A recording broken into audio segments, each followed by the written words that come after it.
आज के डिजिटल दौर में ठगों ने एक से बढ़कर एक ठगी करने के तरीके निजात कर लिए हैं, जिसमें सबसे आसान फोन पे के जरिए ठगी करने का तरीका है। ये तरीका ऐसा है कि रोजाना ऑनलाइन ट्रांजैक्शन करने वाले भी ठगी का शिकार हो जाते हैं। ठगी हो जाने के बाद बहुत कम ही उम्मीद रहती है कि पीड़ित को उसके रुपए वापस मिल पाएंगे। अगर समय रहते इन मामलों की शिकायत साइबर सेल को पहुंच जाती है तो उम्मीद है कि ठगी के रुपए वापस हो जाएं। ऐसा ही एक मामला बैतूल जिला मुख्यालय पर सामने आया है, जहां बीते 10 माह पूर्व बुजुर्ग पेंशनर चुनायक राव जब एटीएम से रुपए निकालने गए तो एटीएम स्विप करने के बाद उनके बिना रुपए निकाले खाते से 5,000 रुपए कट गए। छुट्टी का दिन होने के कारण पैसे कटने की शिकायत चुनायक राव ने ऑनलाइन करने की सोची। जब उन्होंने गूगल पर बैंक का टोल फ्री शिकायत नंबर सर्च किया तो वहां लिखे टोल फ्री नंबर की बजाय उन्होंने एक ठग के नंबर पर फोन कर दिया।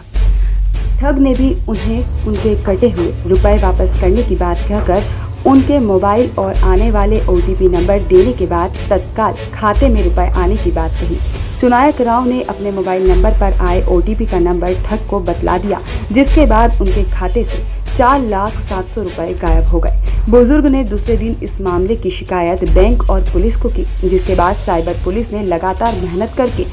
ठगी के रुपए निकालने के पहले उनके खाते को फ्रीज करवाया। बुजुर्ग के साथ हुई 4,07,000 रुपए की ठगी के रुपए वापस खाते में डलवाए। 12 अक्टूबर को मैंने बैंक से 5,000 रुपये निकाले थे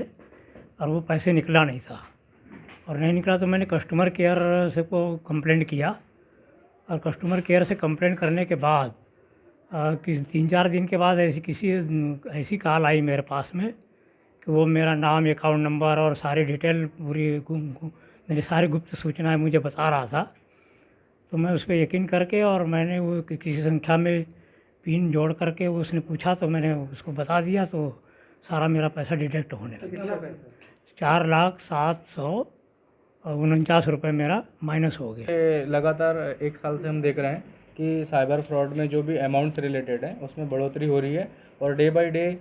लोग कहीं ना कहीं से बैतूल ज़िले से, अन्य ज़िले से कि लोग जो हैं इस प्रकार साइबर फ्रॉड जो हो रहा है अमाउंट से रिलेटेड उसका शिकार होते जा रहे हैं। इसी तारतम्य में एक 10 महीने पहले, आज से 10 महीने पहले एक पेंशनर है, बुजुर्ग व्यक्ति चुनायक राव गायकवाड़, जिनके साथ 4,07,000 रुपये का फ्रॉड हुआ था। उनके खाते में वो पेंशन की राशि थी उनके खाते में, और ये एक बार किसी एटीएम को यूज़ किया इन्होंने पैसे निकालने के लिए 5,000 रुपये की राशि, और इनका एटीएम से पैसा नहीं निकल पाया। और उसके बाद फिर ये बैंक के चक्कर जाने की अपेक्षा छुट्टी के दिन रहे होंगे, और इन्होंने अपने फ़ोन से गूगल से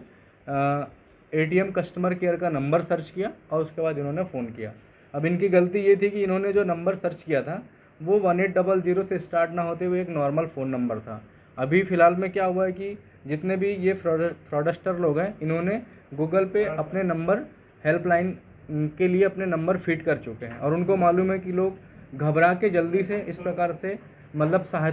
त्वरित सहायता पाने के लिए ये लोग कस्टमर केयर की हेल्प लेते हैं, और हमारा फ़ोन कस्टमर केयर को ना जाते हुए एक फ्रॉडस्टर के पास फ़ोन जाता है, और वो फिर बोलता है कि ठीक है आपकी इस प्रकार की शिकायत है, हम हमारे वरिष्ठ अधिकारियों से बात करवाते हैं और एक नया नंबर देते हैं, और एक नए नंबर से फ़ोन आता है। चूँकि चुनायक राव गायकवाड़ के 5,000 रुपये कटे थे, तो इन्होंने हेल्प के लिए उनसे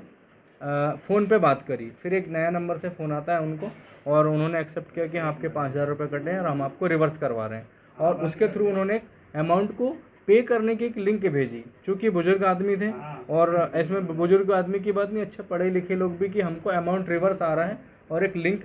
उन्होंने लिंक बना के भेजी थी जो कि इनके अकाउंट से पैसे डेबिट होने वाले थे। अब ये समझ नहीं पाए जल्दी से, और इन्होंने उस लिंक को क्लिक किया, और 2-3 बार ओटीपी आया इनके, और 4,07,000 रुपये इनके खाते से कट गए थे। इस समय में बहुत सारे फेसबुक फेक अकाउंट बने हैं, और लोगों ने अपनी चीज़ें, जो फ्रॉडस्टर है उन्होंने अपनी मोटरसाइकिल, कार, गाड़ियाँ, मोबाइल्स इस प्रकार से बेचने के लिए निकाला है, और वो कहीं ना कहीं लोग सस्ते दामों में मिल रही है, और कहीं ना कहीं उनसे वो ठगा जाते हैं। अमाउंट वो लोग चाहते हैं कि हम अमाउंट आपको भेज रहे हैं, लेकिन लिंक इस प्रकार की बना के भेजते हैं कि हमारे खाते से डेबिट हो, और हम लोग घबराहट में नेट बैंकिंग तो यूज़ करते हैं, लेकिन देख नहीं पाते कि ये अमाउंट रिवर्स रिसीव हो रहा है कि डेबिट हो रहा है। जैसे ही हम रिसीव का अमाउंट देखते हैं कि वो रिसीव हो रहा है, लेकिन चूँकि खाते से डेबिट हो जाता है। इनको बुला के इनका इमीडिएटली बैंक स्टेटमेंट लिया, और जिस भी नोडल ऑफिसर इनका जो अमाउंट था वो फ़ोन पे के वॉलेट में पैसा गया था। हमने नोडल ऑफिसर को हमारे यहाँ से त्वरित मेल किया, जो हमारी टेक्निकल प्रोसेस है। हमको फ़ोनपे ने डिटेल दिया कि ये अमाउंट फ़ोनपे के वॉलेट में आया था, लेकिन यहाँ से निकल चुका है और किसी पीएनबी के अकाउंट में इनका पैसा गया था। हम लोग ने इमीडिएटली बैंक को लेटर लिख के